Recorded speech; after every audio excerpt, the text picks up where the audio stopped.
So, when did counseling stop being about problem solving? Well, not anymore. Introducing solution-focused counseling with the unlicensed counselor. And now, here's your host, Steve Moak. Well, this is actually happening. My name is Steve Moak, and I am the unlicensed counselor. We are coming to you live from Scottsdale, a little overcast and rainy Scottsdale, Arizona, if you can see out behind my shoulder on this kind of overcast day.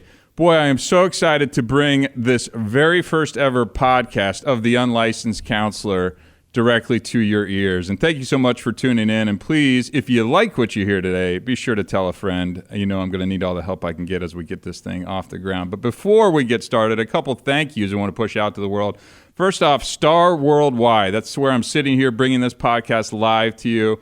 Dave Pratt and team, thank you so much for having me. If you are looking to get into this, highly recommend sitting down with this team here to make it happen. They're the only reason I'm even going to look remotely good as I sit here and talk to you today. Also, two sponsors, believe it or not, for kicking off here. First one is a company called ShareTech. They have built the world's most innovative drug and alcohol screening. Look, if you're listening to the Unlicensed podcast, this podcast, you've probably been impacted by drug or alcohol addiction, substance use disorder, divorce, things like that. Oftentimes, you're going to be in the need of a drug test. Highly recommend ShareTech. Go to betterdrugtest.com. Check them out. Go ahead and order it today. I think you're going to be extremely happy with the results, accuracy, and the uncheatability of that drug and alcohol screening. And then on a different note, a company called Easy Sheets, actually based here in Scottsdale, Arizona as well, too. Easy Sheets is a subscription bedding service where we ship press sheets right to your door. So big thanks to everybody to help making this happen. So we were paying the bills. We've got that out of the way. What in the heck is this unlicensed podcast, and why am I certainly sitting here talking to you, and why should you pay any attention to me whatsoever? Couple things. So my name's Steve Moak. Lived here in Scottsdale, Arizona, 30 plus years. Been in the behavioral health world for 20 plus years. Now, what does the behavioral health world mean? It's a lot. It's a loaded question. And candidly, that's really the reason why I wanted to get into podcasting and specifically start talking about behavioral health. I am a person in long-term recovery from drug addiction. What you're going to hear from me is a lot of non-fluff terms. In the kind of woke side of the behavioral health world, we are seeing a lot of language around how drug and alcohol addiction is described and how words can stigmatize. And there is some merit to a lot of what is being discussed there, but there is a lot of BS that is also leading people into bad areas. Just because you're using the term substance use disorder instead of drug addict and things, I mean, is it making a difference? So before I get too far ranting and raving around what I'm going to be talking about, I want to talk about why the heck it's called the Unlicensed Podcast. So again, I'm a person in long-term recovery. I walked into the doors of a treatment center out here in Chandler, Arizona, 20 plus years ago, and I was a freshman in college. I grew up, went to Cocopah Middle School, Chaparral High School, and I was a good guy. People liked me. You know, you can send in and, at me at Instagram at the Unlicensed Counselor if you disagree with that, which I'm sure there'll be plenty of people that will. But I had a lot of good things going for me. I was coach. I was captain of the basketball team, track team, vice president of my class. A lot of really good stuff going for me. But what a lot of people didn't see on the other side of this thing was a full-blown addiction, right? That started out very early. I mean, started really my freshman year in high school, and we were on a trip over to Coronado Island, the Dell. I remember it vividly, and I was sitting in a room in the Dell with all the senior girls, and they were like cheerleaders. I'm a 15-year-old kid. These girls were like beautiful, right? And some other people, and there was schnapps going around. I don't even know if schnapps still exist in any way, shape, or form anymore, but I remember taking a couple pulls off this root beer schnapps. And I wasn't a drinker or a party or anything, but I was like, I would have literally done anything that these people, especially these girls in this room, had asked me to do. And before I knew it, there was what looked like a cigarette, right? Kind of circling the room. And I'm going, okay. And it comes to me, and they're like, take a hit. And I'm like, you got it. And sure enough, I did. And sure enough, I coughed like you've never heard somebody cough before. And that was the first time I took a hit of weed. I smoked a joint, right? And it stands out. And what's so interesting, it's like those little moments in time, right, where your life can kind of go this way or that way. And this was one of those little pivotal times where my life set out on a course that then led me down a very unique and interesting path that I never saw coming, right, that I never in a million years saw coming. So I went from captain of teams, well-liked teachers, students, parents, all that kind of stuff, to when I got back from this trip, I immediately started to seek out more of that, right? I wanted to find weed. I wanted to find more parties. I wanted to be a part of that world.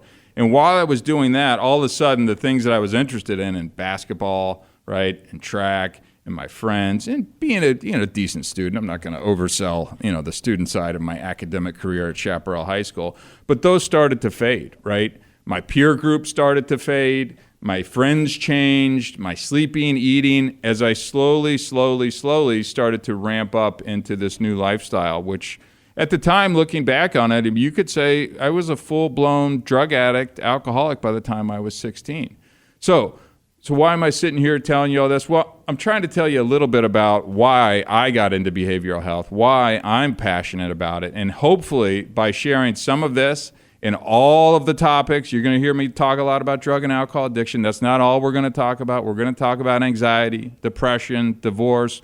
We're going to have some guests. We're going to do a lot of interviews. I've got some unbelievable people lined up. I've got some really interesting topics that we can talk about. But I'm sick of talking about behavioral health with kid gloves, right? That it's this nice little thing that happens. It's an industry that is lacking outcomes. It is an industry that is lining its own pocket because they get paid more when your son or daughter, husband or wife comes back and relapses for the 10th and 20th time. And that's just on the drug and alcohol addiction side of this.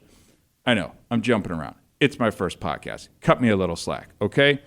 Back to Chaparral. I go off into my senior year of high school, and there's only one place a good pot-smoking drunk wanted to go to college, and that was the University of Colorado at Boulder, right?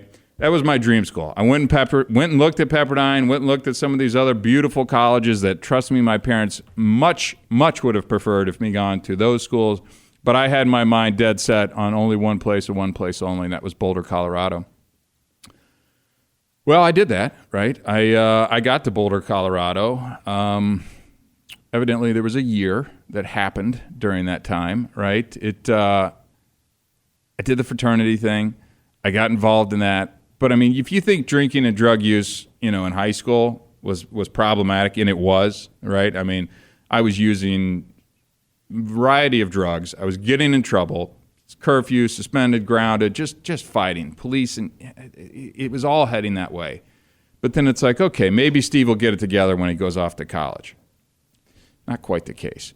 Get to Boulder, do the fraternity thing, and I'm not exaggerating here when I say that. It was a year of a blackout, right? I mean, this was a year that the drug use and alcohol use, if it was at a 10, it went to 100 in a very short period of time. Relationships deteriorated. The friends that I thought I had were falling off because I think even my drinking and drug use was scaring them. The drugs went from weed and mushrooms and things now to snorting cocaine and all of the other, kind of harder core drugs, quote unquote, that one might think you'd be doing at that time. And by the end of my freshman year, I was in a complete blackout. I was an unrecognizable person, physically, mentally, emotionally, spiritually, just broke. My parents didn't want to have anything to do with me. I decided I wanted to spend the rest of that summer up in Boulder, Colorado, and I crashed and burned. My parents didn't want to have anything to do with me, but what they did say is, if you ever need help, call, right? They said, if you ever need help, call. And one day, in a half blackout stupor, I'm not exactly sure what ray of light shined down on me. I picked up the phone and I said, I need help. And they said, okay, we're going to get you on a plane back down here to Phoenix, and you're going right to rehab. I said, rehab? I'm 20 years old. I'm not even of legal age to be drinking yet. You want to send me off to rehab? And they're like, absolutely. Look, I was broke. I was sleeping on a couch in a fraternity house in Boulder, Colorado. I mean, I didn't have a lot of good things going for me, a lot of great options at the time. So I begrudgingly hopped on that plane. I landed, and they drove me straight to a place called Chandler Valley Hope. It was called Chandler Valley Hope at the time, now called Valley Hope. And that was the first time I was exposed to recovery, right? I got very into it, started to put together some really amazing things. But during that time, so trust me, this all ties back together, I promise. I got with my family. We found an organization called Not My Kid. Not My Kid is a nonprofit based here in Arizona, and it was really me, the kid who had all this exterior kind of good stuff going, but underneath was just kind of a shell of him and was using drugs and alcohol. The premise was that my kid wouldn't do that. My kid was X, Y, and Z, captain of this, it's student government involved, parents like, blah, blah, blah. Not my kid. And so I got together with my parents and a psychologist in town named Dr. Mark Rohde and founded this organization called Not My Kid. And the whole premise was, and this was my first exposure outside of rehab where there was a lot of good stuff, happening. And I did make a serious commitment and wanted to be sober because my life had just become so unmanageable.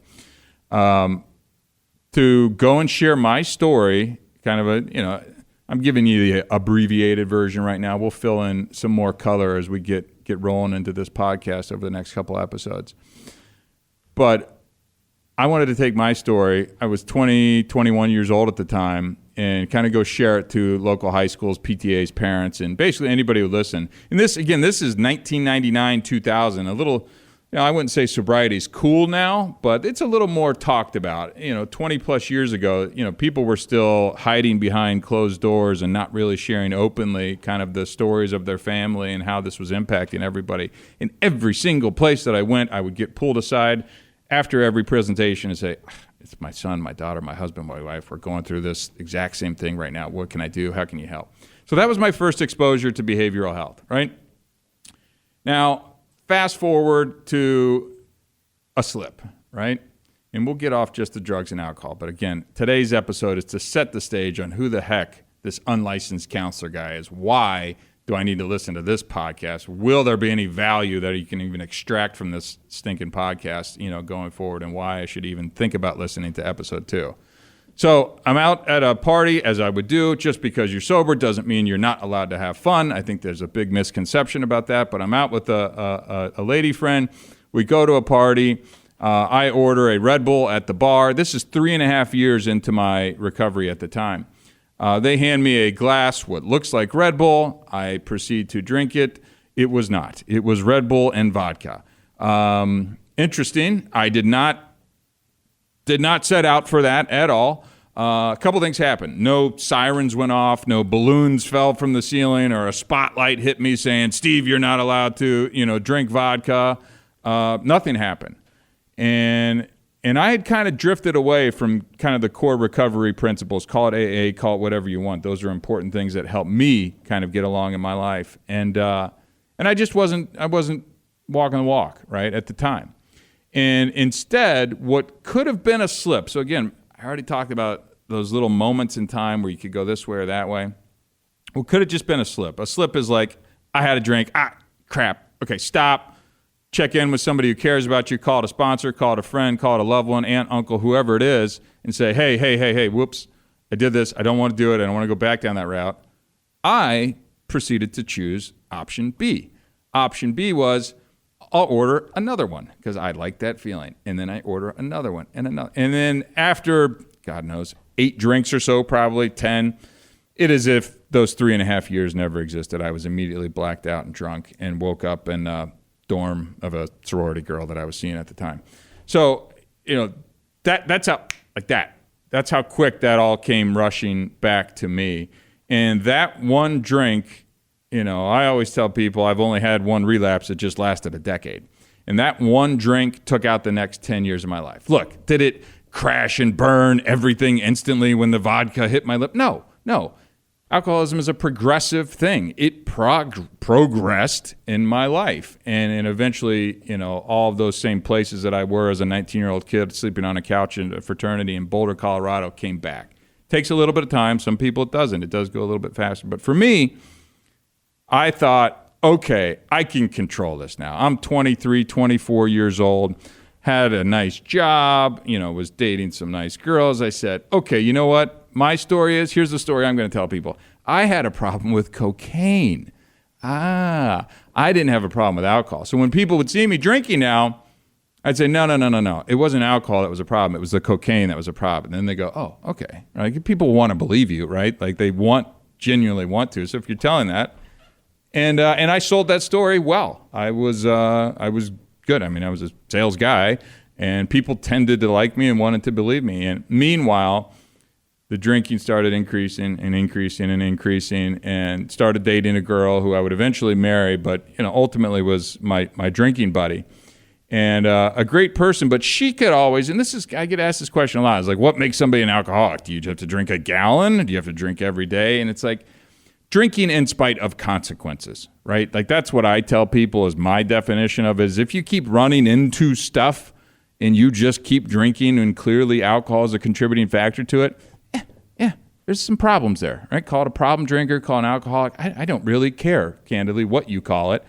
But mine was continually becoming a problem. And I thought, okay, we gotta do something here. I didn't. And then I started smoking weed every day. And this is before weed is now legal and ubiquitous and you can smell it everywhere you go when you're walking around town and things like that. So again, progress, kept kind of progressing. Ultimately, I get married and keep going, and the wife says enough is enough. I mean, it lasted maybe 2 years. She left, gone, see ya, bye. A lot of people can drink hard, even enjoy it, and then they can stop. And then there's the rest of us who can drink hard and want to keep going. I wasn't racking up DUIs. I wasn't, getting in trouble with law enforcement. I had my spats, but that wasn't it. I had a job. I was making good money, but my party never wanted to stop, right? And then after my wife left, I went on a 2-year run that, I'm not going to get big into the war story side of all of this stuff, but we'll drip some in here as we get going. But I am writing a book about it, and let's just say we will put some of the meatier stuff into the book that was, strippers, drugs, the whole crap that you would think a person who's progressing down this path would go. Before I reached out, my parents wanted nothing to do with me again. They said, again, we don't want to talk to you. Only time you call us if you want help. And for some way, shape, or form, I reached out one day and asked for help. And they said, okay. And I was in a detox center the next day for about 5 days. And from that detox, went into a treatment center for 6 weeks. And that started really what is my new life today. So I'll put a pause in that for a minute. That was all happening here in Scottsdale, Arizona. That was me going to bars that are within a quarter mile or half mile from the chair that I'm sitting in right now. That's how I got into the behavioral health world. From this point forward, after this stay in a treatment center, which was called Sundance, which I don't think it exists anymore now, this is where I really, got into the behavioral health in a more professional way, right? I said, okay, I need to be doing more to help people. There's too many folks like me, and I feel like I have more to offer in the behavioral health side. So I enrolled in, I actually went to work at the treatment center. After I had a year of recovery, I went and worked at the treatment center. So it's really interesting, and I think it's informed a lot of my perspective on addiction in general, and just behavioral health and mental health as well. Because, you walk in the door with a drug addiction, but there's depression, there's anxiety, there's bipolar. I mean, it's, you're not just usually one thing when you walk in the door, right? But I'm big on patterns. And I saw so many patterns of folks who were coming in and what they would say and the BS that they would spend to us as the staff and the stuff that they're sneaking in and how they need to check themselves out and what the family members, like I just saw it. And once everybody thinks their story's so unique and nobody understands and I'm different. I've got money. I don't have money. I have this. I don't have that. Like it's all this.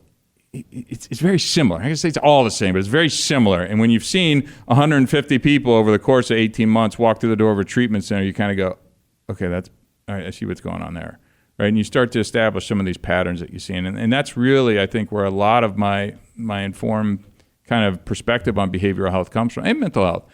So much so that I enrolled at GCU, Grand Canyon University, here in town. Obviously this podcast, it sounds local, but this is going to be over everywhere. And Grand Canyon University offers a master program. It's a 4-year program, right? Where, and look, I'm not the academic, right? I am an intelligent person. I am bright. I am nice. Grades, school, I can do it. Not my favorite. I like to do a lot of other stuff. And I said, you know what? I want to take this experience and I want to professionalize it, right? If that's a word. I just made it a word. So we'll just run with that. And enrolled at GCU and got into a counseling. And what you graduate with is an LAC, a licensed associate counselor, and then become an LPC, a licensed professional counselor. I wasn't in this to become a PhD or a psychologist or anything like that. That's way more work than I really felt like doing at the time. But I did think that, hey, I got this experience. It's an industry that I'm passionate about. Let's go and do this. And I worked my butt off to do that and actually got good grades. Surprised myself, candidly. But during this point in time, I ended up starting a business in the behavioral health world. There was kind of a startup thing that I ended up raising some money for. I got married. I had a child. All while I went from working in the treatment center to launching a startup to raising capital and getting married and also raising 2 stepkids at the time as well too. It was a lot. So I get 3.5 years into this graduate program. I complete all of the required coursework, and the last 2 things that I have to do are the practicum. The practicum is where you go to a treatment center, you sit down, you actually do one-on-one or group counseling and things like that. And it was like 30 to 40 hours a week. And I'm going, I got a startup, I got a baby, I got a wife, I got 2 stepkids, I got investors who are up my, you know what. I mean, I had a lot going on at the time. And not drinking, staying sober. And this is, a couple years after my last stint in the treatment center. And I just said, I'm going to have to put something on hold. In the graduate program that I had been going to for 5 hours a week for 3.5 years, writing essay after essay and tests and classes, which I really enjoyed, I had to be put on pause. And I had to come up for air, and I took a break. And I focused on the business, and I focused on my family. And that was probably about 2 years ago, which brings me to why I'm an unlicensed counselor. Right. And look, I know a lot of people in the behavioral health field and counselors, psychologists are going to hear this and go, quack, BS, don't listen to him. No, doesn't know what he's talking about, blah, blah, blah. Fine.